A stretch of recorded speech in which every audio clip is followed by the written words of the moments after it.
Hello everyone, welcome to अड्डा 24/7 school. मैं राजेंद्र सांखला। इस सेशन में हम आरोह भाग फर्स्ट के अध्याय संख्या 6 में कृष्ण नाथ जी द्वारा एक यात्रा वृत्तांत लिखा हुआ है जिनका नाम है स्पीति में बारिश।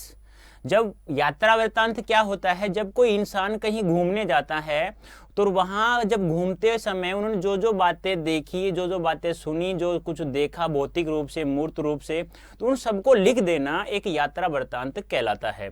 तो इस सेशन में हम लोग क्या पढ़ेंगे? इस सेशन में हम पढ़ेंगे स्पीति में बारिश। अब यह जो दिया हुआ है जीवन परिचय, यह सब हमने देख लिया था पहले सेशन में, यानी कि जब हमने कृष्ण नाथ जी का जीवन परिचय देखा, यह सब हमने पढ़ लिया, उनका सारांश भी हम लोगों ने देख लिया था। लेकिन इस सेशन में हम लोग क्या देखने वाले हैं? स्पीति में बारिश। कहने का तात्पर्य क्या है? जो कृष्ण नाथ जी द्वारा लिखा गया है स्पीति में बारिश यात्रा वृत्तांत है, उस यात्रा वृत्तांत के बारे में चर्चा करेंगे। और ध्यान से पढ़ना, एक शब्द को मैं 2 या 3 बार रिपीट करूंगा। क्यों? इसलिए करूंगा क्योंकि उसी समय, जितना समय मैं आपको पढ़ाऊं उसी समय आप लोगों को याद होना चाहिए। ठीक है, तो जीवन परिचय स्पीति में बारिश का सारांश हमने इससे पहले वाले वीडियो में देख लिया था। इस वीडियो में केवल हम लोग क्या देखेंगे? यात्रा वृत्तांत के बारे में पढ़ेंगे जिसका नाम है स्पीति में बारिश। और यह सब हमें कहाँ मिलेगा? हमारे पाठ्य पुस्तक का नाम है आरोह भाग 1, जिसका अध्याय संख्या 6 है। और किसने लिखा? कृष्ण नाथ जी ने लिखा है।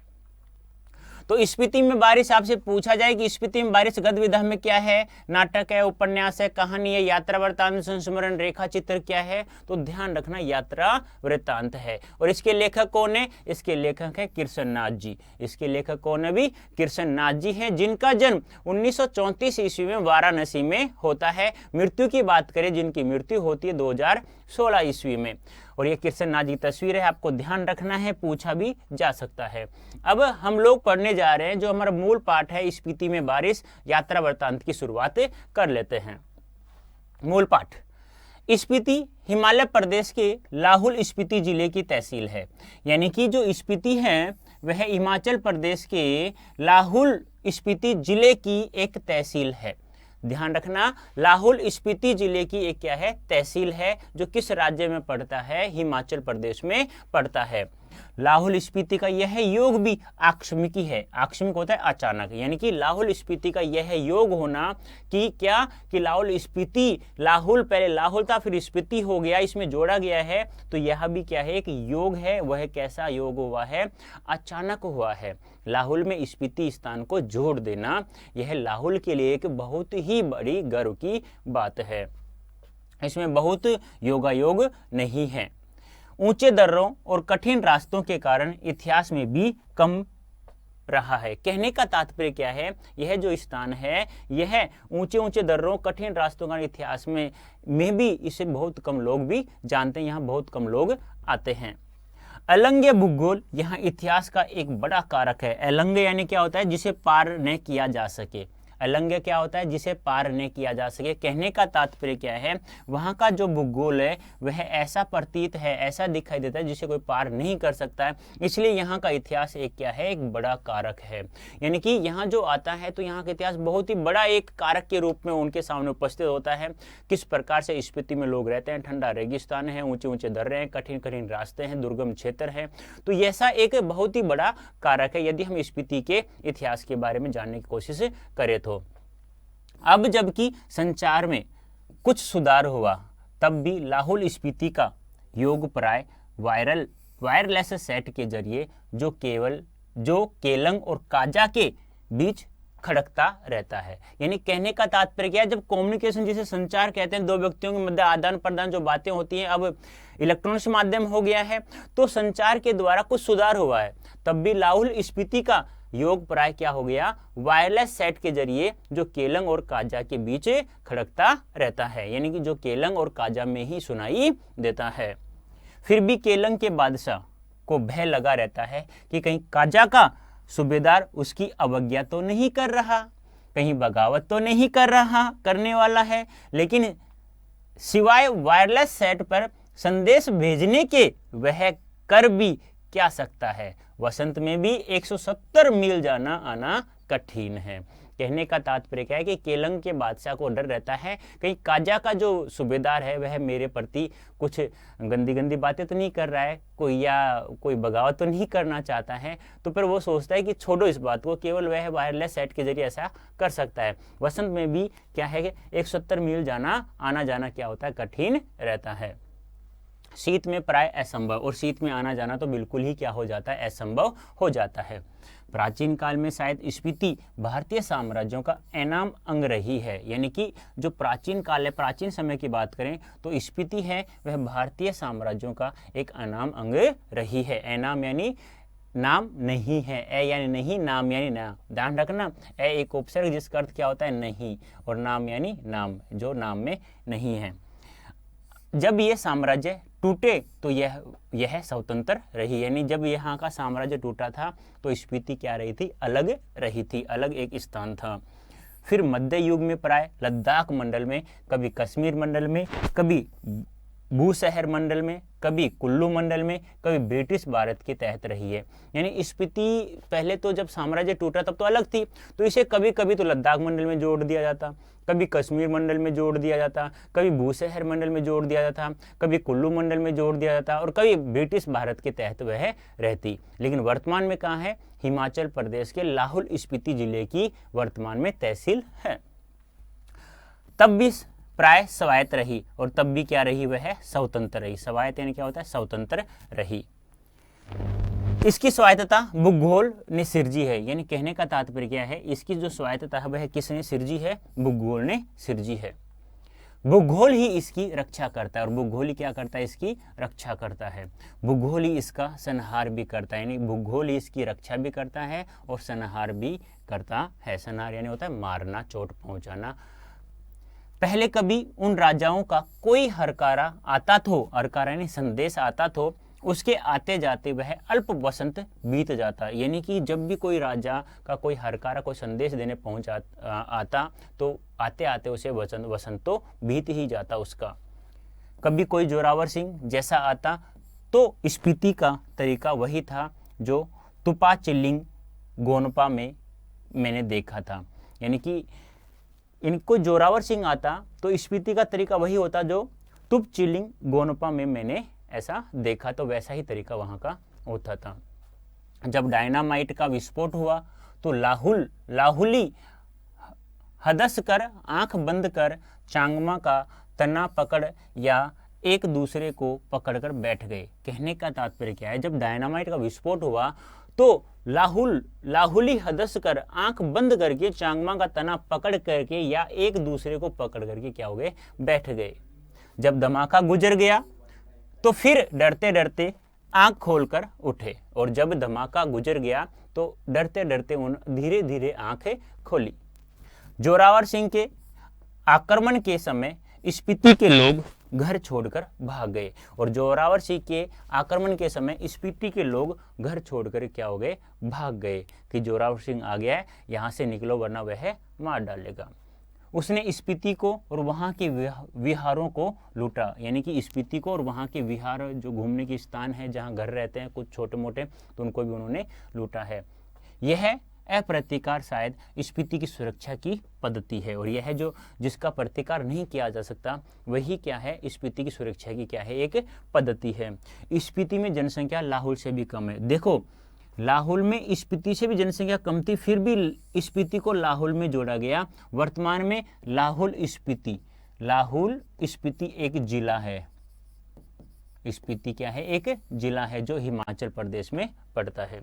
1901 की जनगणना के अनुसार 3231 रही, यानी कि 1901 की जनगणना के अनुसार हम बात करें तो वहां की जनसंख्या कितनी थी, 3231 थी। और 1971 की बात करें तो वह 7196 हो गई।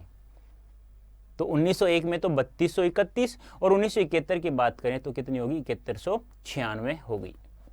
इसका क्षेत्रफल मुझे 1971 की जनगणना में लाहौल के साथ जोड़कर मिला है जो 12,015 वर्ग किलोमीटर है।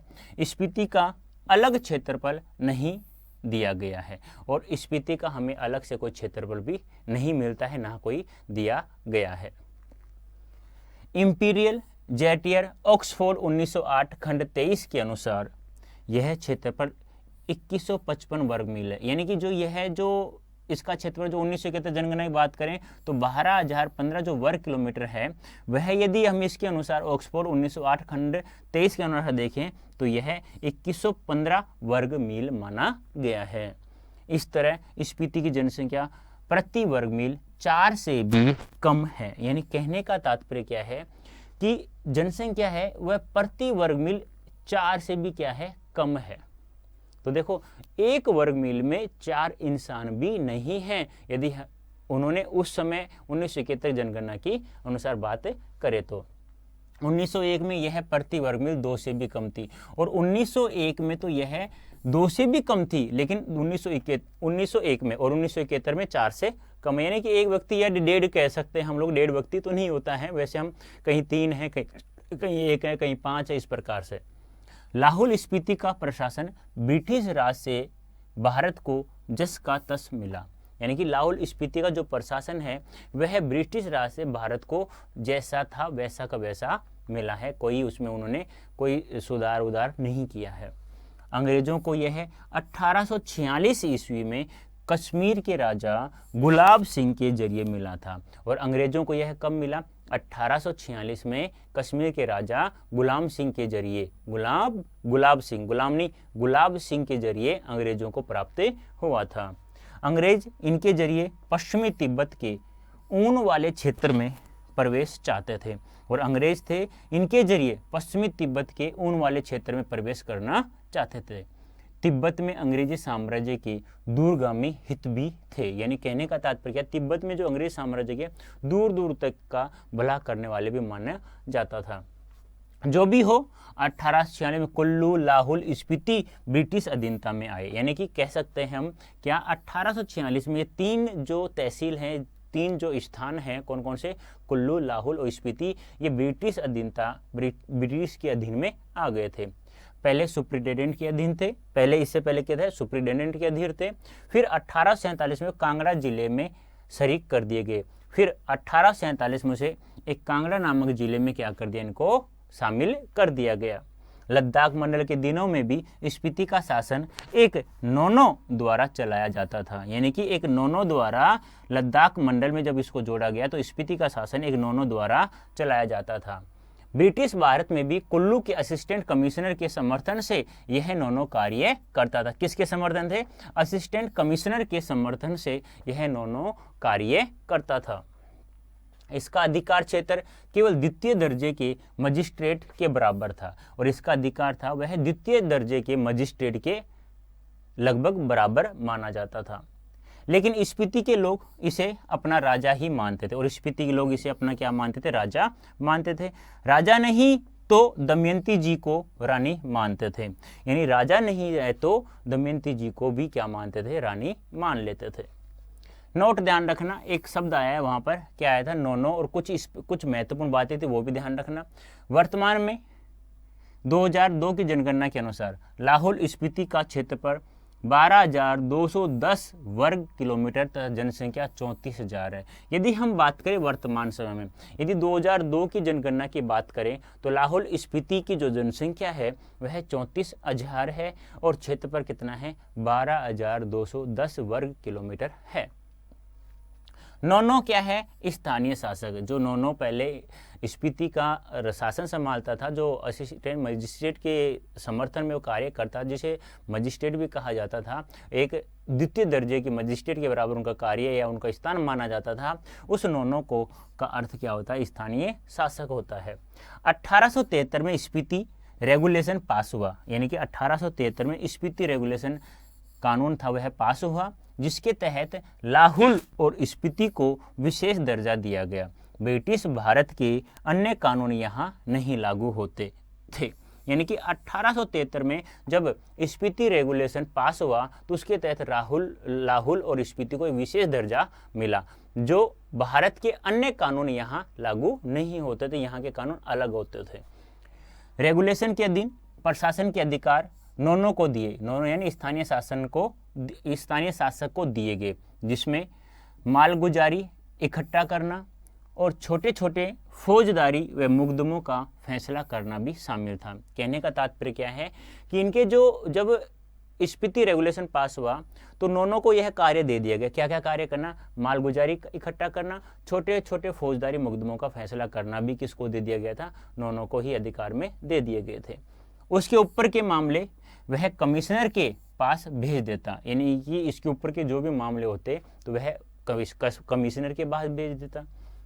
उन दिनों लाहौल स्पीति का वृत्तांत कांगड़ा जिले के अंतर्गत कुल्लू तहसील में मिलता है। कहने का तात्पर्य क्या है? उन दिनों लाहौल स्पीति का जो वृत्तांत है, जो किस्सा है, जो इतिहास है, वह कांगड़ा जिले के अंतर्गत कुल्लू तहसील में मिलता है। यदि हम बात करें कि लाहौल स्पीति का जो इतिहास है, वृत्तांत है, किस्सा है, हमें कहाँ मिलता है?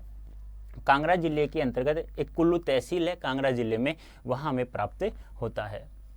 स्वराज्य के बाद 1960 में लाहौल स्पीति पंजाब राज्य के अंतर्गत एक अलग जिला बना दिया गया, जिसका केंद्र केलंग में है। यानी कि स्वराज्य के बाद जब भारत स्वतंत्र हुआ तो उसमें 1960 में लाहौल स्पीति को पंजाब राज्य के अंतर्गत जोड़ दिया गया और जिसका केंद्र क्या बनाया गया? केलंग में बनाया गया। 1966 में जब हिमाचल प्रदेश राज्य बना तो लाहौल स्पीति उसका उत्तरी छोर का जिला हो गया। यानी कि देखो 1960 में तो पंजाब में जोड़ा गया और 1966 में इसे हिमाचल प्रदेश में जोड़ दिया गया और लाहौल स्पीति उसका उत्तरी छोर का एक जिला हो गया। किसका? हिमाचल प्रदेश। वर्तमान में हिमाचल प्रदेश का लाहौल स्पीति एक जिला है और स्पीति उसकी तहसील है। यह देश का सबसे अधिक दुर्गम क्षेत्र, दुर्गम यानी कठिन क्षेत्र है। स्पीति 31.42 और 32.59 अक्षांश उत्तर और 77.26 और 78.42 पूर्वी देशांतर के बीच स्थित है। यानी कहा जाता है ना दिशा का उत्तरी अक्षांश कितना है, पूर्वी देशांतर कितना है। तो उत्तरी अक्षांश की बात करें तो 31.42 से लेकर के 32.59 और पूर्वी देशांतर 77, 26 और 78, 42 पूर्वी देशांतर के बीच क्या है? लाहौल स्पीति टिकी हुई है भूगोल के अंतर या ग्लोब के अंतर्गत। यह चारों ओर ऊंचे ऊंचे पहाड़ों का कैदी, यानी लाहौल जो स्पीति है या स्पीति है वह चारों ओर ऊंचे ऊंचे पहाड़ों में बसा हुआ एक छोटा सा शहर है। इन पहाड़ों की औसत ऊंचाई 18,000 फीट है। यानी कहने का तात्पर्य क्या है कि 18,000 क्या है इनकी औसत ऊंचाई है। कितनी? 18,000 औसत ऊंचाई इनकी औसत ऊंचाई। ये तो औसत ऊंचाई, यानी इससे भी बड़े बड़े भी हैं और इससे छोटे भी हैं। यह पहाड़ उसे पूर्व में तिब्बत से जोड़ता है, पश्चिम में लाहौल, दक्षिण में किन्नौर और उत्तर में लद्दाख से अलग करता है। जोड़ता नहीं, सॉरी, अलग करता है। यानी कि ये ध्यान रखना भी अलग से, क्या पूर्व में तो यह पहाड़ उसे पूर्व में तो तिब्बत से अलग करता है, पश्चिम में लाहौल, दक्षिण में किन्नौर और उत्तर में लद्दाख से क्या करता है? अलग करते हैं। इसकी मुख्य घाटी इसी नाम की स्पीति नदी की घाटी है। स्पीति पश्चिम हिमालय में लगभग 16,000 फीट की ऊंचाई से निकलकर पूर्व में तिब्बत में बहती है, वहां से स्पीति में आती है। यानी कि कहने का तात्पर्य क्या है? स्पीति है वह पश्चिम हिमालय से लगभग 16,000 फीट की ऊंचाई से निकलकर पूर्व में तिब्बत में बहती है और वहां से स्पीति में आती है। यानी स्पीति नदी की बात हो रही है जो कहाँ से निकलती है? लगभग पश्चिम हिमालय के 16,000 फीट की ऊंचाई से निकलकर पूर्व में तिब्बत में बहती है, फिर वहां से क्या आती है? स्पीति में आती है। स्पीति से बहकर पुराने रामपुर बूशहर राज्य में, अब किन्नौर जिले में बहती हुई सतलुज में मिलती है और वर्तमान में कहाँ मिल जाती है? वो सतलुज में मिल जाती है। यानी कैसे? स्पीति से बहकर पुराने रामपुर शहर राज्य में, अब किन्नौर जिलों में बहती हुई सतलुज में मिलती है। मेरी इस स्पीति नदी से प्रीति है। प्रीति यानी प्रेम है। स्पीति में मैं सिर्फ इसी नदी को पहचानता हूँ। और स्पीति में लेखक कह रहे हैं कि मैं सिर्फ इसी नदी को पहचानता हूँ।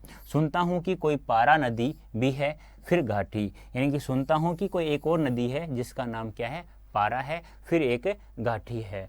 स्पीति के अलावा पिन की घाटी प्रसिद्ध है और स्पीति के अलावा एक पिन की घाटी भी यहाँ की एक घाटी है जो प्रसिद्ध है। मान भाई से इसका किस्सा सुना था। कोई मान भाई था, कोई व्यक्ति था, उससे लेखक ने इसका किस्सा सुना था। किसके बारे में? पिन की घाटी के बारे में। अंततः बीहड़ और वीरान। बीहड़ यानी क्या होता है? जंगल में ऊंचे नीचे ऊंचे उबड़ खाबड़ रास्ते को क्या कहा जाता है? बीहड़ कहा जाता है। वीरान जहाँ कोई इंसान नहीं रहता है। इसमें शायद स्पीति की घाटी ही आबाद है और शायद लेखक कह रहा है कि इनमें से जो ये पहाड़ी क्षेत्र है इसमें से केवल स्पीति क्या है, घाटी आबाद है, यहाँ ही लोग निवास करते हैं। जैसी वह आबाद है वह आप देख ही रहे हैं, यानी कि हम लोग पढ़ रहे हैं तो इसका मतलब आप देख ही रहे हैं। प्रति वर्ग मील 4 से भी कम लोग बसते हैं, लेकिन यदि मैं बात करें 1901 की तो 1901 में 2 से भी कम लोग थे। अचरज यह नहीं कि इतने कम लोग क्यों हैं, अचरज यह है कि इतने लोग भी कैसे बसे हुए हैं। मैंने जब भी स्पीति की विपत्ति बताई है तो लोगों ने यही पूछा कि आखिर तब लोग वहां रहते क्यों हैं। 8-9 महीने शेष दुनिया से कटे हुए हैं। कहने का तात्पर्य क्या है कि यह आश्चर्य नहीं है कि इतने वर्ग मील में इतने कम लोग क्यों हैं, आश्चर्य यह है कि ये लोग वहाँ कैसे रहते हैं, किस प्रकार से रहते हैं इतने बड़े दुर्गम क्षेत्र में। ठंड में ठिठुर रहे हैं और ठंड इतनी पड़ती है कि बहुत ज़्यादा सर्दी पड़ती है। सिर्फ एक फसल उगाते हैं और एक साल में केवल एक फसल उगाते हैं। लकड़ी भी नहीं है कि घर गर्म रख सकें, वृत्ति नहीं है। फिर क्यों रहते हैं? क्या अपने धर्म की रक्षा के लिए रहते हैं? अपनी जन्मभूमि के ममत्व के कारण रहते हैं? यानी लोग सोचते हैं ये लोग क्यों रहते हैं इतनी ठंड में, ना कोई लकड़ी या आग जलाने की जिससे घर को गर्म किया जाए। तो लोग सोचते हैं क्या तो अपने धर्म की रक्षा करने के लिए, क्या अपनी जन्मभूमि की रक्षा करने के लिए, अपनी ममता के प्रेम के कारण, या इस मजबूरी में रहते हैं कि कहीं और जा नहीं सकते, कहाँ जाएं, या फिर और बातों के साथ साथ यह सब कारण है मैं नहीं जानता। यानी कि लोग जब बेरोजगार हो जाते हैं तो कहते हैं ना कहाँ जाएं, क्या करें, उसी प्रकार ये कह रहे हैं। मैं तो इतना ही देखता हूं कि यहाँ रह रहे हैं इसलिए रह रहे हैं, और कोई तर्क नहीं है। तर्क यानी कहने का तात्पर्य इसलिए रह रहे हैं, मतलब कारण क्या है, और कोई तर्क नहीं है। तर्क इतना हो सकता है क्या तो अपने जन्मभूमि की ममताओं की रक्षा के लिए, या अपने शहर को छोड़ना नहीं चाहते, या सोच रहे हैं कि भाई यहाँ छोड़ दें तो कहाँ जाएंगे और क्या करेंगे। तर्क से हम किसी चीज को भले ही सिद्ध कर सकते हैं, स्पीति में रहने को नहीं सिद्ध कर सकते। यानी किसी भी तर्क को हम सिद्ध करने के लिए कोई तर्क दे सकते हैं, लेकिन स्पीति में रहने को सिद्ध नहीं कर सकते। लेकिन तर्क का इतना मोह क्यों? ज्यादा करके संसार और निर्वाण अंत है, तर्क के परे है, यानी अतर्क है। यानी क्या है? अतर्क है। कहने का तात्पर्य है निर्वाण क्या होता है? मोक्ष की प्राप्ति बिना तर्क के, यानी यह क्या है? तर्क से परे है। कहने का तात्पर्य क्या है कि जो स्पीति में लोग रहते हैं वह अतर्क है, जिसका कोई तर्क नहीं है। कहने का तात्पर्य क्या है? उन्हें यह भी पता है मोक्ष का क्षेत्र कहाँ है, लेकिन फिर भी वो उस क्षेत्र को नहीं छोड़ते। क्या कारण है वो तो मुझे भी नहीं पता, केवल हम लोग तर्क दे सकते हैं। स्पीति नदी के साथ साथ मेरा थोड़ा परिचय स्पीति के पहाड़ों का भी है। यानी कि स्पीति नदी के साथ साथ लेखक कह रहा है कि मुझे थोड़ा सा ज्ञान उनके पहाड़ों का भी है। स्पीति के पहाड़ लाहौल से ज्यादा ऊंचे, नंगे और भव्य हैं। देखो, लाहौल को जब स्पीति में मिलाया गया तो हम कह सकते हैं 1960 में तो कहाँ पंजाब में, और 1966 में हिमाचल प्रदेश में जोड़ा गया है। लेकिन लेखक कह रहे हैं कि स्पीति के पहाड़ हैं वो लाहौल से ज्यादा ऊंचे, नंगे और भव्य हैं। भव्य यानी सुंदर हैं। इनके सिरों पर स्पीति के नर नारियों का आर्तनाद जमा हुआ है। आर्तनाद होता है दुख की आवाज। कहने का तात्पर्य क्या है? इनके सिरों पर, किनके सिरों? पहाड़ों के सिरों पर स्पीति के नर यानी मानव, नारियां यानी स्त्री का आर्तनाद यानी दर्दनाक आवाज जमी हुई है इन पहाड़ों पर। शिव का अट्टहास नहीं, हिम का आर्तनाद नहीं। और शिव का क्या नहीं है? अट्टहास नहीं है, और बर्फ का क्या नहीं है? आर्तनाद है। यानी कि शिव जी का तो अट्टहास नहीं, लेकिन हिम का, बर्फ का क्या है? आर्तनाद है। ठिठुरन है, गलन है, व्यथा है। यानी ठिठुरन भी है, गलन भी है और व्यथा भी है। इस व्यथा की कथा इन पहाड़ों की ऊंचाई के आंकड़ों में नहीं कही जा सकती। फिर भी जो सुंदरता को इंच में मापने के अभ्यासी हैं वे भला पहाड़ को कैसे बख्श सकते हैं। कहने का तात्पर्य क्या है कि इस व्यथा कथा इन पहाड़ों की ऊंचाई के आंकड़ों में नहीं कही जा सकती, लेकिन जो इनकी सुंदरता है इंच में मापने के अभ्यासी हैं वे भला पहाड़ों को कैसे बख्श सकते हैं। यानी कि एक एक इंच की सुंदरता को वो नाप लेते हैं, तो पहाड़ों को कैसे बख्श सकते हैं। वे यह जान लें कि स्पीति मध्य हिमालय की घाटी है। यानी कि यह जान लें कि हिमालय के मध्य की घाटी है एक स्पीति, जिसे वे हिमालय जानते हैं। स्केटिंग, सौंदर्य प्रतियोगिता, आइसक्रीम और छोले भटूरे का कुल्लू मनाली, शिमला, मसूरी, नैनीताल, श्रीनगर, वह सब हिमालय नहीं है। कहने का तात्पर्य क्या है कि ये सब हैं, यही नहीं है हिमालय। हिमालय एक बीच में एक स्पीति की घाटी भी पड़ती है। हिमालय का तलवा है शिवालिक या पीर पंचाल, जो पर्वत श्रेणियां हैं, शिवालिक या पीर पंचाल या ऐसा ही कुछ उसका नाम है, यह तलहटी है। यह क्या है? तलहटी है। रोहतांग जोत के पार मध्य हिमालय, यानी रोहतांग जो पहाड़ी है उसके मध्य में क्या है? उसके पार क्या है? पार मध्य में क्या है? हिमालय है। इसमें ही लाहौल स्पीति की घाटियां, और इसमें क्या है? लाहौल स्पीति की क्या है? घाटियां मौजूद हैं। इन घाटियों की औसत ऊंचाई नापी गई है, और इन घाटियों की औसत ऊंचाई मापी गई है। श्री कनिंगम के अनुसार लाहौल के समुद्र की सतह से ऊंचाई 10,535 फीट है। देखो, इनकी औसत ऊंचाई मापी गई है। वैसे किसी ने नहीं मापा, वैसे मापा तो सही है, लेकिन औसत ऊंचाई बता सकते हैं। तो कनिंगम के अनुसार लाहौल की समुद्र की सतह से ऊंचाई कितनी है? 10,535 फीट है। किसके अनुसार? कनिंगम के अनुसार। लेकिन स्पीति की 12,986 फीट है, यानी लगभग 13,000 फीट तो औसत ऊंचाई, यानी कि लाहौल से तो इसकी जनसंख्या भी ज्यादा थी और पहाड़ों की ऊंचाई भी इससे ज्यादा है। किससे? लाहौल से। मध्य हिमालय की जो श्रेणियां स्पीति को घेरे हुए हैं, उनमें से जो उत्तर में है उसे बारालाचा श्रेणियों का विस्तार समझे। यानी कि मध्य हिमालय की जो श्रेणियां स्पीति को घेरे हुए हैं, उनमें से जो उत्तर में है उसे बारालाचा श्रेणियों का विस्तार समझा जा सकता है। बारालाचा दर्रे की ऊंचाई का अनुमान 16,221 फीट है। किसकी? बारालाचा जो ऊंचा दर्रा है उसकी औसत ऊंचाई है 16,221 फीट से लगा करके 16,500 फीट का लगाया जा सकता है। यानी कहने का तात्पर्य क्या है? बारालाचा दर्रे की जो ऊंचाई है वह 16,221 से लेकर के 16,500 फीट एक अंदाजा लगाया जा सकता है। इस पर्वत श्रेणी में दो चोटियों की ऊंचाई 21,000 फीट से अधिक है। यानी कि इस पर्वत श्रेणी में दो चोटियों की ऊंचाई 21,000 फीट से क्या है? अधिक है। दक्षिण में जो श्रेणी है वह माने श्रेणी कहलाती है। दक्षिण जो श्रेणी उन्हें माने श्रेणी कहलाती है, कहा जाता है। इसका क्या अर्थ है? कहीं यह बौद्धों के माने मंत्र के नाम पर तो नहीं है?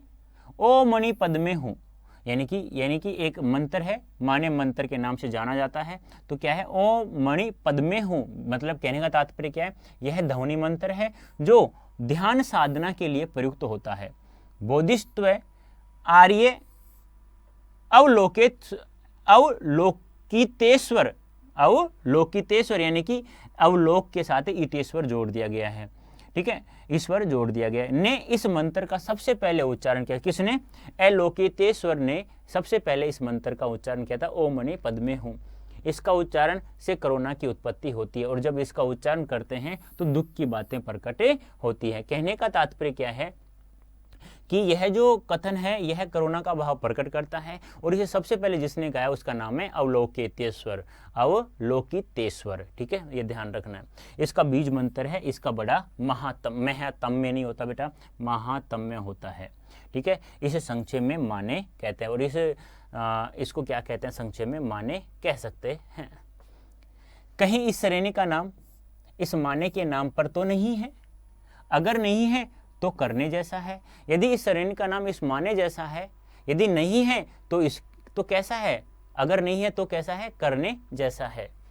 यहाँ इन पहाड़ियों के माने का इतना जाप हुआ है कि यह नाम उन श्रेणियों को दे डालना ही सहज है। लेखक कह रहा है यदि जो वाक्य है जो कोरोना पद में करता है, जो कोरोना उत्पन्न करता है, तो हमें इसका नाम दे देना चाहिए।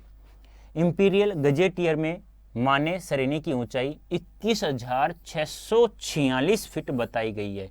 यानी कि इंपीरियल गजेटियर की माने तो श्रेणी की ऊंचाई कितनी? 21,646 फीट बताई गई है। यह तो इस श्रेणी की किसी चोटी की ऊंचाई होगी, और माना जा सकता है कि यह जो ऊंचाई है किसी चोटी की श्रेणी मानी जा सकती है। पूरी श्रेणी की ऊंचाई तो एक नहीं होगी, पूरी श्रेणी की ऊंचाई तो एक नहीं हो सकती। कारण क्या है कि कोई भी पहाड़ हो उसकी एक ऊंचाई नहीं हो सकती। बहुत सारे पहाड़ है तो उसकी औसत ऊंचाई के रूप में लिखा जा सकता है। इसमें जो छोटी से छोटी चोटियां हैं उनकी ऊंचाई भी 17,000 फीट से अधिक है। देखो, यानी छोटी छोटी पर्वत श्रेणी भी बात करें तो वह भी 17,000 ऊंची फीट है। कई गांव समुद्र की सतह से 13,000 फीट से ऊंचे बसे हैं। इंपीरियल गजेटियर में माने सरेनी की ऊंचाई 21,646 फीट बताई गई है, और इंपीरियल गजेटियर में माने की सरेनी कितनी बताई गई है? 21,646 फीट बताई गई है। यह तो इस सरेनी की किसी चोटी की ऊंचाई हो सकती है, पूरी सरेनी की ऊंचाई तो एक नहीं होगी। इसमें जो छोटी छोटी चोटियां हैं उनकी ऊंचाई भी 17,000 फीट से अधिक है। कई गांव समुद्र की सतह से 13,000 फीट से ऊंचे बसे हुए हैं, बता चुका हूं। एक या दो 14,000 फीट की ऊंचाई पर है, और यह मध्य हिमालय है। इसमें स्पीति स्थित है। इसके पार बाह्य हिमालय दिखता है, और इसके पार क्या दिखता है? बाह्य हिमालय दिखता है। बाह्य हिमालय दिखता है। इसकी एक चोटी 23,064 फीट ऊंची बताई जाती है, यानी कि इसकी जो बाह्य हिमालय की इसकी एक चोटी है उसकी 23,064 फीट ऊंची बताई जाती है, इसकी औसत ऊंचाई। इसमें कई चोटियां 20,000 फीट से अधिक ऊंची भी है, और इसमें कई चोटियां 20,000 अधिक से भी, यानी बहुत सारी चोटियां ऐसी हैं तो 20,000 फीट से भी अधिक ऊंची हैं। मैं ऊंचाई के माप के चक्कर में नहीं हूँ, और मैं ऊंचाई के माप के चक्कर में नहीं हूँ कि मुझे मापना ही नहीं है, मैं तो इनके अनुसार आपको बता रहा हूँ। न इनसे होड़ लगाने के पक्ष हूँ, और न ही मैं इन लोगों से कनिंघम गजेटियर के अनुसार जो बता रहे बस यही मान रहा हूँ। मैं इनके होड़ में भी नहीं हूँ कि मैं भी इनको माप के आऊँ इसकी ऊंचाई को। वह एक बार लोसर में जो कर लिया सो बस, यानी कि एक बार उसने लोसर में जो कर लिया वही मैं मानता हूँ। इन ऊंचाइयों में से होड़ लगाना मृत्यु है, और इन ऊंचाइयों के होड़ लगाएंगे तो ये मान लो ऊंचाई मापेंगे तो मृत्यु के एक बराबर हो सकता है। हाँ, कभी भी उनका मान मर्दन करना मर्द और औरत की शान है। हाँ, कभी कभी उनका मान मर्दन करना तो मर्द और औरत की शान मानी जा सकती है। मैं सोचता हूँ कि देश और दुनिया के मैदानों से और पहाड़ों से युवक युवतियां आए और पहले तो स्वयं अपने अहंकार को गलाएं, फिर इन चोटियों के अहंकार को चूर करें। कहता है यदि ऐसा है कि इन चोटियों के बारे में औसत ऊंचाई जिसने बताई, यदि कोई मापना चाहे तो पहले तो कुछ युवा आए, पहले तो वो कैसे आए? अपने अहंकार को मार करके आए, फिर इन चोटियों का जो अहंकार है, गर्व है, उसको उनको मारना चाहिए, यानी कि उनकी ऊंचाई को माप कर उस आनंद का अनुभव करें जो साहस और कुवत से यौवन में ही प्राप्त होता है। यानी कि उस आनंद का अनुभव करें जो साहस और कुवत से यौवन में ही क्या होता है? प्राप्त हो सकता है। यह है आपका स्पीति, दिख रहा है आपको? यह है स्पीति का एक क्षेत्र बताया गया जहां लोग रहते हैं। 1901 में यहाँ 2 से वर्ग मील 2 से कम व्यक्ति थे। 1971 की बात करें तो यहाँ 4 से कम है। यहाँ पर ये नहीं है कि इतने कम लोग कैसे हैं वर्ग मील, यहाँ यह आश्चर्य है कि यहाँ इतने लोग रहते कैसे हैं भाई इतनी ठंड में। अहंकार का ही मामला नहीं है, ये मानने की चोटियां बूढ़े लामाओं के जाप से उदास हो गई, यानी कि ये अहंकार का ही मामला नहीं है, ये मानने की चोटियां बूढ़े लामाओं के जाप से भी क्या हो गई हैं? उदास हो गई है। युवक युवतियां किलोल करें तो यह भी हर्षित हो, यानी युवक युवतियां किलोल भी तो करें तो यह भी क्या हो जाए? खुश हो जाएगी। अभी तो इन पर स्पीति का आर्तनाद जमा हुआ है। आर्तनाद यानी दुख की आवाज छिपी हुई है, जमी हुई है स्पीति की। वह इस युवा अठास की गर्मी से कुछ तो पिघले, यानी कि उस गर्मी से कुछ तो पिघल सकती है। यह एक युवा निमंत्रण, ये युवाओं को निमंत्रण करने के लिए यह एक निमंत्रण, लेखक के अनुसार यह एक निमंत्रण कि आओ पहले तो खुद के अहंकार को मारो, फिर स्पीति के पहाड़ों के अहंकारों को मारो। स्पीति लाहौल की तरह ही स्पीति में भी 2 ही ऋतुएं होती हैं। कितनी ऋतुएं होती हैं? 2 ही, यानी कि स्पीति लाहौल की तरह ही स्पीति में भी 2 ही ऋतुएं होती हैं। कहीं मैंने 6 ऋतुओं का बखान किया है, 6 ऋतुएं होती हैं, वह अभ्यास दोष के कारण, और मैंने जो गलती से 6 ऋतुओं का बखान किया है वह तो क्या है? अभ्यास का एक दोष हो सकता है। वैसे 2 ही ऋतुएं होती हैं। यहाँ जून से सितंबर तक की एक और अल्पकालिक वसंत ऋतु और शेष वर्ष शीत ऋतु होती है, यानी कि जून से सितंबर तक की एक ऋतु और एक अल्पकालिक वसंत ऋतु होती है। बताया गया है ना कि एक शहर से दूसरे शहर में आते वक्त यदि कोई जोरावर भी आता है या कोई मतलब संदेशा लेकर आता है, हरकारा आता है, तो वह एक वसंत बीत जाता है और वर्ष भर क्या रहती है? फिर शीत ऋतु रहती है। एक तो जून से सितंबर तक की ऋतु और दूसरी शीत ऋतु। वसंत में जुलाई में औसत तापमान 15 डिग्री सेंटीग्रेड और शीत में जनवरी में औसत तापमान 8 रिकॉर्ड किया जा सकता है, यानी 8 डिग्री रिकॉर्ड किया जा सकता है। ध्यान रखना, वसंत में जुलाई में तो औसत तापमान 15 डिग्री सेंटीग्रेड और शीत में जनवरी में औसत तापमान कितना होता था, 8 डिग्री रिकॉर्ड किया गया है। औसत से कुछ अंदाज नहीं लगता। वसंत में दिन गर्म होता और रात ठंडी होती, यानी वसंत में दिन तो कैसा होता, गर्म होता और रातें कैसी होती, ठंडी होती। शीत में क्या होता है, इसकी कल्पना ही की जा सकती, यानी देखो वसंत में ही रात ठंडी हो सकती है, तो शीत ऋतु में इसकी कल्पना नहीं कर सकते हम लोग, इसकी कल्पना बिल्कुल भी नहीं की जा सकती है। कभी रहकर देखा जा सकता है, कभी रहो फिर पता चलेगा। स्पीति में वसंत लाहुल से भी कम दिनों का होता है, यानी कि स्पीति में जो वसंत होता है वह लाहुल से भी बहुत कम दिनों का होता है। वसंत में भी यहाँ फूल नहीं खिलते, न हरियाली आती है और न वह गंध होती। कहने का तात्पर्य क्या है, वसंत में भी यहाँ फूल नहीं खिलते हैं और न क्या होती है, हरियाली आती है, यानी कि वह तो एक गंध के बराबर हो सकती है। दिसंबर से घाटी में फिर बर्फ पड़ने लगती है, यानी दिसंबर से फिर घाटी में क्या पड़ने लगती है, बर्फ पड़ने लगती है। अप्रैल मई तक रहती है, और वह बर्फ कब तक रहती है, अप्रैल मई तक, यानी जून से सितंबर तक तो एक ऋतु ही होती है और छोटा सा क्या होता है, छोटा सा एक वसंत ऋतु होता है। और बर्फ दिसंबर से पड़ने लगती है और जो अप्रैल मई तक जो की त्यों रहती है। यहाँ ठंडक भी लाहौल से ज़्यादा पड़ती है, यानी सब कुछ लाहौल से अधिक है, जनसंख्या भी अधिक है, क्षेत्रफल भी अधिक है, पहाड़ों की ऊंचाई भी अधिक है, ठंड भी अधिक है, सब कुछ ही लाहौल से तो अधिक है। नदी नाले सब जम जाते हैं और हवाएं तेज चलती हैं। मुँह हाथ और जो खुले अंग हैं उनमें जैसे सूल की तरह चुभती हैं, यानी कि मुँह हाथ और जो खुले अंग हैं उसमें सूल की तरह क्या होता है, चुभती हैं। ठंड में क्या होता है, वो चुभते रहते हैं। स्पीति में लाहौल से भी कम वर्षा होती है, और स्पीति में तो लाहौल से भी क्या होती है, कम वर्षा। वैसे एक चीज़ कम आई, वैसे ज़्यादा आ रहा है सब कुछ। जो काम की चीज़ है वर्षा, वही नहीं है। मध्य हिमालय मानसून की पहुंच के परे है, यानी मानसून की पहुंच से क्या है, बहुत दूर है, यानी कि जो मध्य हिमालय है वहाँ मानसून नहीं पहुंचता, बहुत दूर पड़ जाता है। यहाँ बरखा बहार नहीं है।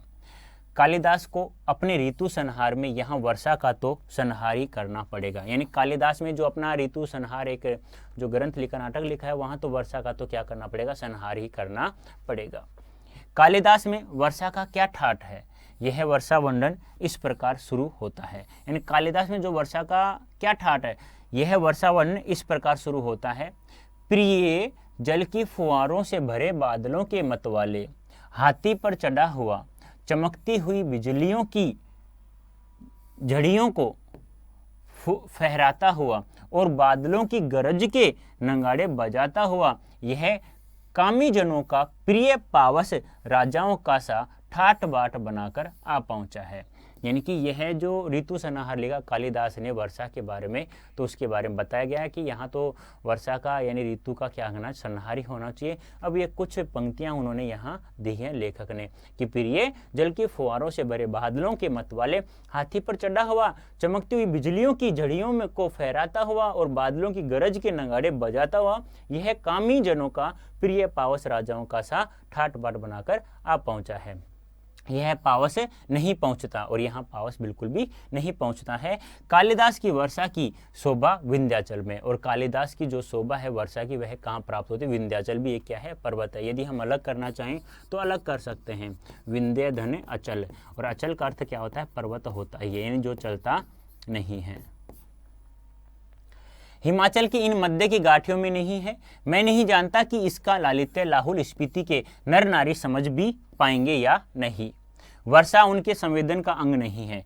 वह यह जानते नहीं है कि बरसात में नदियां बहती हैं, बादल बरसते मस्त हाथी चिंगाड़ते हैं, जंगल हरे भरे हो जाते हैं, अपने प्यारों से बिछुड़ी हुई स्त्रियां रोती कलपती हुई, मोर नाचते हैं और बंदर चुप मारकर गुफाओं में जा छिपते रहते हैं। कहने का तात्पर्य क्या है, इस स्पीति में जितने भी जानवर रहते हैं, जितने भी मनुष्य रहते हैं, वह सब ठंड के मारे किस प्रकार से रहते होंगे, वह एक अनजान सा बना हुआ रहता है। ऐसा जान पड़ता है कि यहाँ तो बरसात का तो होना बिल्कुल भी नहीं है। कालिदास जी ने ऋतु संहार में जो लिखा होगा कि प्रिय यह जल का एक झंझोड़ा सा, यानी कि एक बौछारें कही जा सकती हैं, उसी का थोड़ा सा वर्णन किया जा सकता है।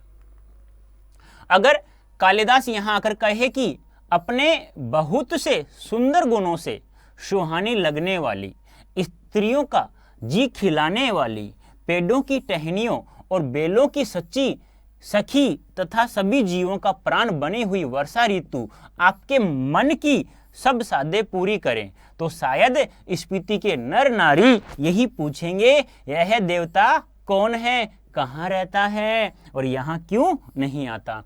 कहने का तात्पर्य क्या है, इसकी सौंदर्य को देखते हुए, बहुत सारे सुंदर सुंदर गुणों को देख करके नर और नारी यही समझेंगे कि यह जो पेड़ों की टहनियां हैं, खिले खिले फूल हैं, बेलों की सच्ची सखियां हैं, यह सब जानकर यही समझेंगे क्या कि यह देवता कौन है, यहाँ क्यों नहीं आता, यहाँ क्यों नहीं रहता है। स्पीति में कभी कभी बारिश होती है। देखो थोड़ा बहुत तो होता है क्योंकि ऊंचे ऊंचे पहाड़ हैं जिनकी 22-22 हजार ऊंची की चोटियां हैं। यानी कम से कम यदि हम बात करें, यदि 20,000 फीट की यहाँ पर औसतन ऊंचाई हम कह सकते हैं। वैसे 22,000 के लगभग आई है, लेकिन कुछ अधिक पहाड़ियां ऐसी हैं जिनकी औसत ऊंचाई 20,000 अधिक बताई गई है। वर्षा ऋतु यहाँ मन की साध पूरी नहीं करती, लेकिन कहते हैं ना कि जब कालिदास ने अपने ऋतु संहार में लिखा कि वर्षा के बारे में लिखा, तो उन्होंने लिखा तो है लेकिन यहाँ कभी वर्षा नहीं होती, आती तो कुछ फुहारे आते हैं। और मध्य हिमालय में तो मानसून आता ही नहीं है बिल्कुल भी। धरती सूखी, ठंडी और वंध्या रहती है। स्पीति में साल में एक फसल होती है, यानी स्पीति में साल के अंतर्गत एक ही फसल होती है मात्र। मुख्य फसलें हैं 2 किस्म का, एक तो क्या है जौ और गेहूं और मटर और सरसों, यानी कि 2 किस्में की 2 मुख्य फसलें हो सकती हैं। और मुख्य फसलें कौन कौन है? 2 किस्म का जौ होता है, गेहूं होता है, मटर होता है और क्या होती है? सरसों होती है। यानी कि वैसे तो हम कह सकते हैं कि स्पीति में साल में एक ही फसल होती है, लेकिन मुख्य फसलें 2 किस्म की होती हैं। जो कौन सी हैं? जौ, गेहूं, मटर और सरसों। आप लोग एक बात ध्यान रखना, हमेशा एक बात क्या ध्यान रखेंगे कि इसमें जो भी फसलों के बारे में बताया गया उसके बारे में आप लोगों को ध्यान में रखना है। इसमें जो भी, इसमें क्या है? जो क्या है? मुख्य है।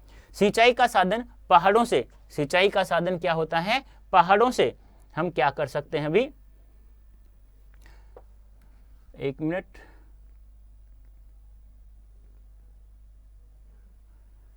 सिंचाई का साधन पहाड़ों से आ रहे नाले हैं या उन पर बनाए कुल या फूल हैं। कहने का तात्पर्य क्या है? सिंचाई को जो साधन है वो कहां से आ रहे हैं? पहाड़ों से आ रहे नाले या उन पर बनाए कुल या फूल हैं। कुल यानी होता है किनारा, पुल यानी जो क्या होता है? पुल होता है। ये नालियां पहाड़ों के किनारे किनारे बहुत दूर तक जाती हैं।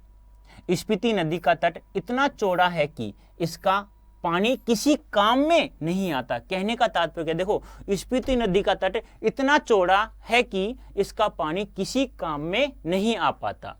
यानी कि इसका जो तट है बहुत चौड़ा है, जो इसका किसी को उस पानी का मतलब वह काम नहीं आ सकता। स्पीति में ऐसी भूमि बहुत है जो खेती के लायक बनाई जा सकती है। यानी स्पीति में जो भूमि है जो खेती लायक बनाई जा सकती है वह क्या है? बहुत ही अत्यधिक है, बहुत ही ज्यादा है। शर्त इतनी है कि इसके लिए स्पीति में जल उलीचा जाए या फिर पानी का कोई और स्रोत पहुंचाया जाए। स्पीति में कोई फल नहीं होता। देखो कितनी बड़ी बात है। पहली बात तो स्पीति नदी का किनारा बहुत ही बड़ा है, पहली बात तो जल किसी काम में आता। स्पीति में लेकिन भूमि बहुत है, लेकिन वहां पर नदी का जल उलझना है, यानी नदी का जल हमें लाना है, या फिर पानी का कोई स्रोत पहुंचाया जाए। स्पीति में कोई फल नहीं होता। और एक बात और देखो, स्पीति में किसी प्रकार कोई फल भी नहीं होता है। मटर और सरसों को छोड़कर कोई सब्जी नहीं होती, यानी कि मटर की और सरसों के अलावा यहाँ पर कोई सब्जी नहीं होती है। शायद ऊंचाई, वायुमंडल के दबाव में कमी, ठंड की अधिकता, वर्षा की कमी वगैरह के कारण यहाँ पेड़ नहीं होते हैं। कहने का तात्पर्य क्या है? शायद यहाँ की ऊंचाई, वायुमंडल के दबाव में कमी, ठंड की अधिकता के कारण, वर्षा की कमी आदि आदि वगैरह आदि आदि उदाहरणों की सहायता से कवि कह रहा है कि यहाँ पेड़ नहीं होते हैं, जिससे कोई फल नहीं लगता। केवल सब्जी किसकी बनती है? मटर की या सरसों की। इसलिए स्पीति विशेषकर नंगी और वीरान है। इसलिए स्पीति कैसी है? नंगी है और क्या है? वीरान है।